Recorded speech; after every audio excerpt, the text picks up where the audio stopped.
Olá, eu hoje não vou aparecer neste tutorial que vai ser fantástico. Vamos ter um tutorial prático para entender e aprender a lidar com a luz e sombra.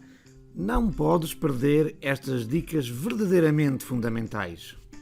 Vou mostrar em 3 passos todo o processo de construção da luz e sombra.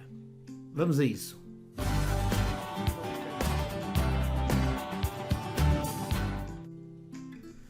Podes ter visto muitos tutoriais sobre luz e sombra, mas este é fundamental para entender todo o processo. Nestes 3 exemplos, eu vou mostrar passo a passo como é que chegamos até ao momento em que as sombras são construídas com as cores complementares como deve ser.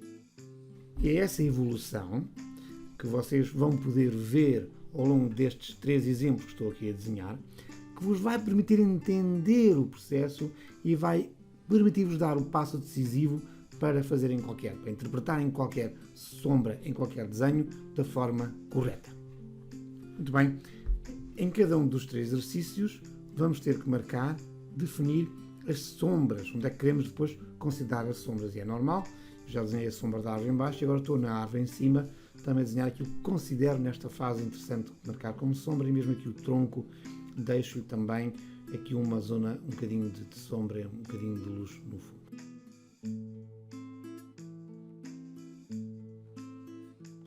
Temos tudo preparado para avançar com o nosso exercício.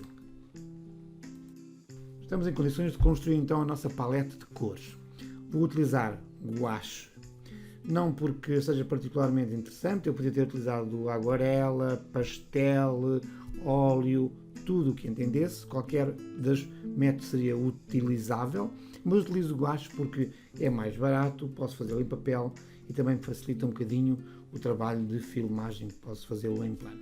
Por isso, colocamos aqui numa palete as 3 cores primárias, amarelo, vermelho e azul, o branco e o preto, que vai ser importante para a questão dos exercícios, sobretudo o primeiro, e o verde. O verde para não ter que misturar, podia fazê-lo com azul e amarelo, mas coloco aqui um verde base para a árvore. Temos então a nossa palete de cores preparada para avançar com este exercício que vamos fazer de imediato. No primeiro dos 3 exercícios vamos tratar de tons. Os tons constroem-se com gamas de cinzento que vão desde o branco, luz total, até ao preto, que é a sombra, a ausência de luz. A mistura entre o branco e o preto vai nos dar os vários tons de cinzento. Este que estão aqui a ver é muito escuro. Os fotógrafos utilizam um cartão que nos dá exatamente o cinza neutro. Vamos utilizar o cartão para encontrar o nosso tom de cinza neutro que vamos utilizar para pintar as zonas neutras da árvore.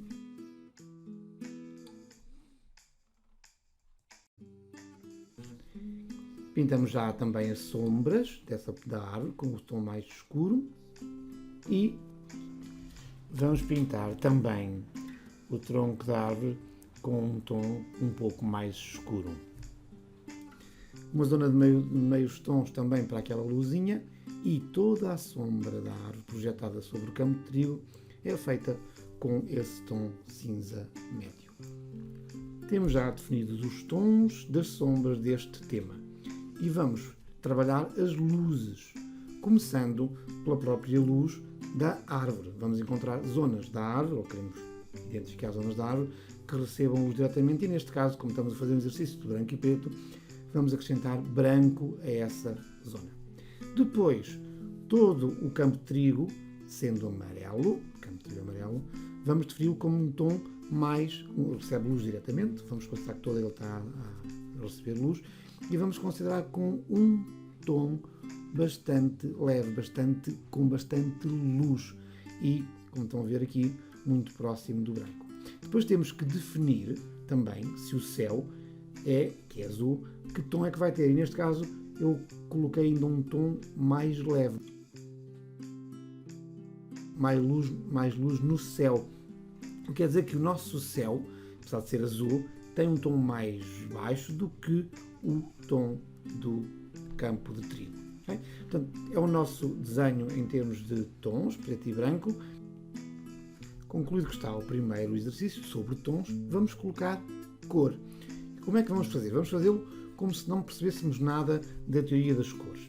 E vamos então colocar um verde neutro, como fizemos com a árvore, e para escurecer o verde vamos utilizar preto. Não se deve fazer assim, mas vamos ver que funciona, ou seja, eu consigo com o preto, criando uma mistura na paleta, como estão a ver, criar um verde mais escuro e simular as sombras.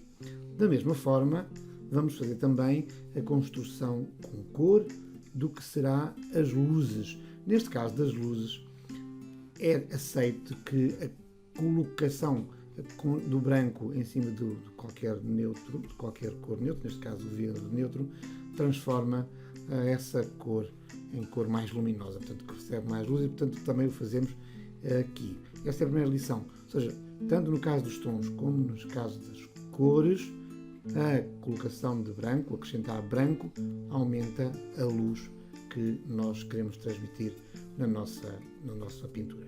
Vamos fazer aqui o castanho do tronco e vamos fazer como se estivéssemos a fazer realmente uma cor castanho. O tronco pode não ser castanho, mas é um castanho. O castanho mistura-se faz-se uma mistura com amarelo, vermelho, verde e vermelho, ou seja, o castanho tem todas as cores primárias, em proporção. Há quem faça com verde e vermelho, mas o próprio verde, não sendo uma cor primária, o verde tem um pouco de amarelo e azul. Portanto, o castanho tem todas as cores. E, portanto, vamos tentar construir aqui, e fiz aqui um teste, para ver até que ponto é que ficamos satisfeitos com o castanho que eu tenho que colocar no tronco.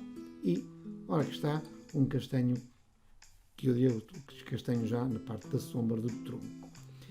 E, naquele cantinho que recebe luz, acrescentando o branco. Não há ainda truques, não é? Portanto, é a mesma forma aqui que nós estamos aqui a transformar em cores aquilo que está feito em torno do primeiro exercício. Vamos agora pintar o campo de trigo com amarelo. Eu, neste caso aqui, vou colocar aqui um bocadinho de água no guache para aumentar aqui a facilidade de colocar pintura no papel. Não quer dizer que o guache precise de água, nem é preciso, mas também para ser um bocado mais rápido, vamos colocar aqui um bocadinho de água neste amarelo. E vamos pintar todo o campo de trigos. Não vou pensar lá nas espigas e nas cores, nas sombras do próprio campo, faço como mais uniforme, mas o que eu quero é ter aqui um campo amarelo de trigo, que simbolize o trigo. Neste segundo passo do exercício, supostamente, nós não temos ainda os conhecimentos para fazer as coisas da forma correta. Portanto, como é que faríamos para fazer uma sombra no campo de trigo amarelo? Era pegar no amarelo, tirar-lhe um bocadinho de luz com a inclusão do preto, misturar e construíamos a nossa sombra, tal qual como fizemos no exercício 1, na primeira parte do exercício, quando fizemos apenas os tons, ou seja, juntar mais escuro, mais preto, ao cinzento neutro. Temos assim construído, de forma muito simples, a sombra da árvore no campo de trigo.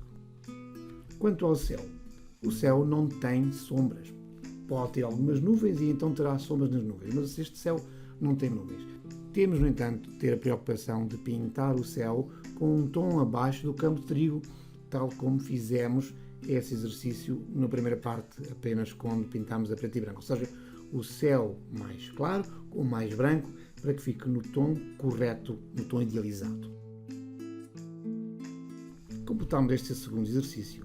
No entanto, sabemos que as cores naturais exigem um bocadinho mais de conhecimento sobre sombras. Vamos agora, em 2 minutos, olhar rapidamente para a teoria das sombras. Construímos aqui a nossa roda das cores, com o amarelo, o azul e o vermelho, as cores primárias, não é? E depois, quando misturarmos essas cores, umas com as outras, vamos construir aquilo que se designam as cores secundárias. Quando se mistura o vermelho e o amarelo, resulta a cor de laranja. Quando se mistura o azul com o amarelo, resulta o verde, que é também uma cor secundária, que neste caso é a nossa cor da árvore. E quando se mistura o vermelho com o azul, temos como resultado um violeta, um roxo. A teoria da cor diz-nos que a sombra é construída utilizando a cor complementar. No caso do verde, a complementar é o vermelho, mas vamos dedicar um bocadinho mais de atenção à cor complementar do campo de trigo, o amarelo. Aparentemente é o roxo, porque está à frente. No entanto, o roxo é construído com o azul e o vermelho.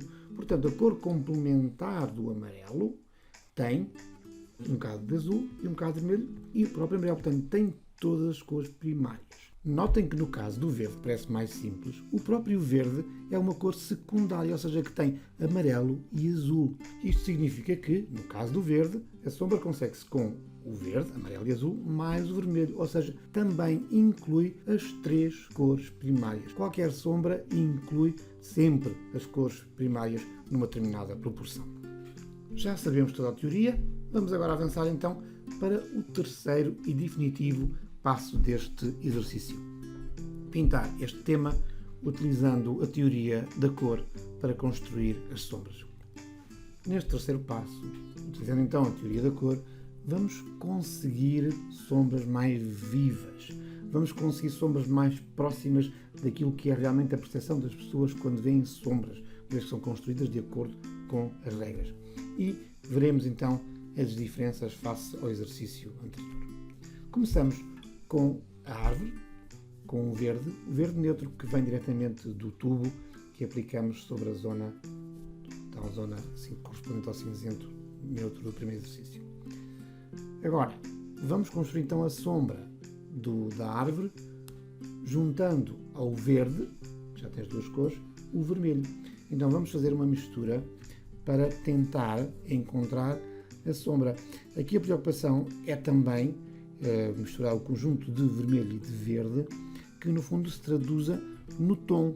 Temos sempre em atenção ao tom que temos no primeiro desenho, ou no segundo também, que é a diferença que há entre o verde neutro e o verde que nós queremos representar a sombra, seja ele, no segundo caso, construído com preto, seja aqui, como deve ser, construído com a sua cor complementar. Verde, cor base sempre, depois mais a cor complementar. Teremos uma cor mais viva. No caso das luzes, mesmo através da teoria da luz, o acrescentar branco, tal como fizemos no segundo exemplo, é o que se deve fazer. Ou seja, acrescentar luz é acrescentar branco à cor base, à cor de neutra. Temos também o castanho que construímos para o nosso tronco e, como vos disse, o castanho tem as três cores e qualquer sombra também tem as três cores primárias. Neste caso, nós para o castanho podemos utilizar o preto diretamente, ou seja, podemos acrescentar preto porque o próprio castanho já tem as três cores primárias e o preto também. Aqui na zona da luz do castanho também vamos acrescentar branco e conseguimos então tons mais luminosos como qualquer outra cor. Vamos construir o campo de trigo. Neste caso, tendo tal preocupação do tom, o campo de trigo do exemplo número 3 é igual ao campo de trigo do exemplo número 2, ou pretende ser igual.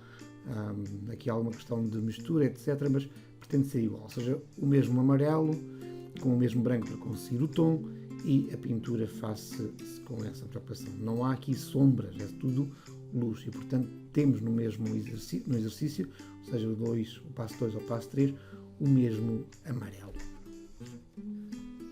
Vamos agora pintar a sombra da árvore no campo de trigo. Colocamos aqui amarelo, sempre qualquer sombra tem a cor base.